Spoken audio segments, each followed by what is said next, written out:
Bonjour, merci de participer à Pitch ton job. Donc l'idée c'est que tu nous parles de ton job. Et donc la première question c'est comment t'appelles-tu? Alors je m'appelle Stéphane Morin.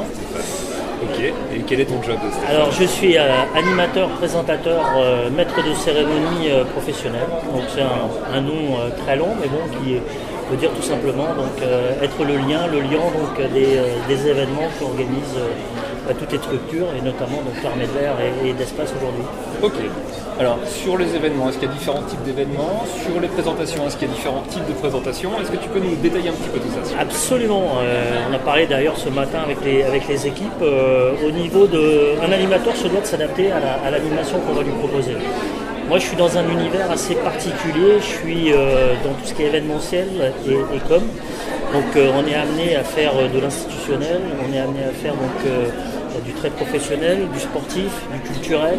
Donc, il est évident que les messages, on ne les passe pas de la même façon quand on est animateur. Donc, il y a un gros travail de préparation et après, un gros travail d'adaptation pendant la présentation. Okay. Donc pour préparer, tu as besoin de savoir quoi, par exemple? Quelles sont les grandes lignes que... Alors, il est toujours important de se mettre en immersion totale quand on est sur un événement. Donc, je vais prendre l'exemple de celui qu'on est en train de vivre. Mardi dernier, il y a donc 4 jours, je ne savais pas que je serais là aujourd'hui. D'accord. Donc, ça veut dire qu'il y a non seulement le côté où il faut s'adapter très vite, oui. Et surtout le côté où on doit prendre la matière assez rapidement aussi, donc pour pouvoir s'immerger et quand on arrive avec les équipes, pouvoir, je dirais, être sur la même longueur d'onde, sur les mêmes longueurs d'onde et pouvoir donc présenter ce qu'il y a à présenter. Ok, très clair. Si on prend ta journée d'aujourd'hui, donc tu animes, oui. Est-ce que ce matin tu as apporté ton matériel ou tu t'es déjà tout fait? Comment ça se configure? Alors, au niveau de la configuration, je dirais qu'aujourd'hui ça a été plutôt light. C'est vraiment une journée où j'ai pas besoin d'amener du matériel, je peux le faire. Je travaille des professionnels donc du son, de l'éclairage, de la vidéo. Et là, ce matin, je suis arrivé, j'avais ma matière, on a fait un dernier brief donc, avec les équipes donc, qui gèrent donc, le hackathon RH. Et ensuite, j'ai juste eu à ouvrir le micro parce que les structures étaient existantes. C'est ni plus ni moins celle du Palais des Congrès de Tours. Okay. Super. C'est super. Quel est le parcours que tu as suivi qui t'a conduit à ce métier-là? Alors, complètement autodidacte. C'est quelque chose, je n'ai fait aucune formation. Je suis tombé... à 15 ans, j'ai pris mon premier micro pour faire les animations dans le sous-sol de papa et maman pour faire les booms entre potes. Ça m'a plu. À 16-17 ans, c'était le début des années 80. On a créé une radio locale à l'époque de Mitterrand parce que c'était l'ouverture donc sur les ondes. Oui. Et donc je suis cette génération-là. Okay. Donc on était jeunes.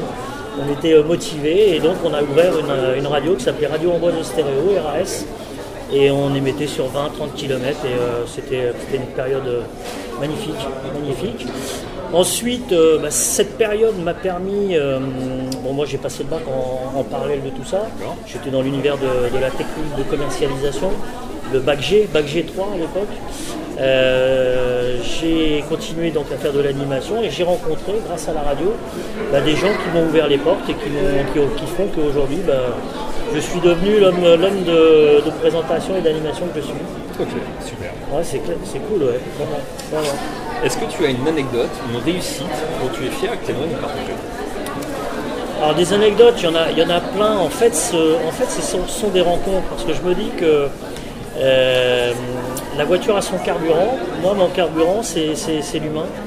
Et ce sont les hommes et ce sont mes rencontres.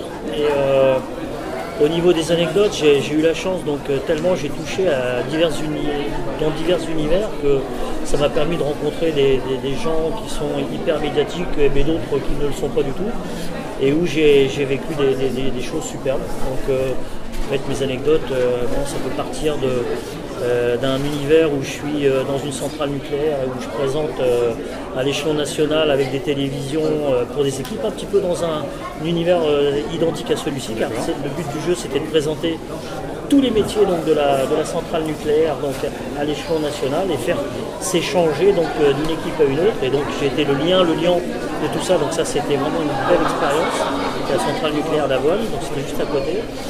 Et à côté de ça, dans mes présentations, j'ai été amené à rencontrer des stars comme Lionel Messi. Enfin bon, j'en passe, c'est les meilleurs, mais bon, je pourrais en donner plein. Mais sur le principe, voilà, ce sont des écarts qui sont complètement différents et qui font qu'en fait, ma vie est pleine d'anecdotes. Et de rencontres surtout. De rencontres, d'expériences complètement riches et variées. Complètement, ouais. J'ai eu la chance aussi d'avancer. Je continue d'ailleurs à avancer avec des agences de com et d'événementiel qui sont très implantées, qui ont des très très gros dossiers et qui nous permettent de rencontrer tous ces gens-là. Je pourrais te citer des univers complètement différents dans le milieu de l'agroalimentaire avec les boulangeries Feuillettes. La semaine prochaine, je vais basculer dans l'univers de l'automobile avec Autodistribution, le réseau AD poids lourd, toute la semaine prochaine. Ensuite, je vais basculer dans l'univers de la carrosserie pour une convention avec l'équipe Axial. Après, je bascule sur Équipe Auto, donc un salon incontournable en même temps que le Mondial de l'Auto à Paris, donc porte de Versailles. Donc voilà, Tu n'as pas le temps de t'ennuyer. Je n'ai pas le temps de m'ennuyer, non. Je ne prends pas la poussière, comme je dis. Est-ce que tu aurais un conseil pour un jeune qui aimerait se lancer en fait, dans cet univers d'animation d'événements? Le seul conseil, c'est que déjà, je pense que pour faire ce métier-là, il faut aimer les gens, il faut aimer vivre vite, il faut aimer vivre en dehors de chez soi, mais c'est tellement passionnant. Donc le conseil que je saurais donner aux jeunes qui seraient tentés par l'aventure, c'est croire en ses capacités, toujours croire en ses capacités, toujours s'ouvrir aux autres et faire en sorte qu'on puisse proposer des événements tels qu'ils soient. Mais croire en soi, je pense que c'est c'est la clé, ouais. Surtout dans nos métiers, puis pas se fermer, pas se dire que c'est pas capable, on n'est pas capable ou c'est pas possible. Tout est possible. Tout est possible. Merci beaucoup pour ce témoignage. Merci David, c'est plaisir.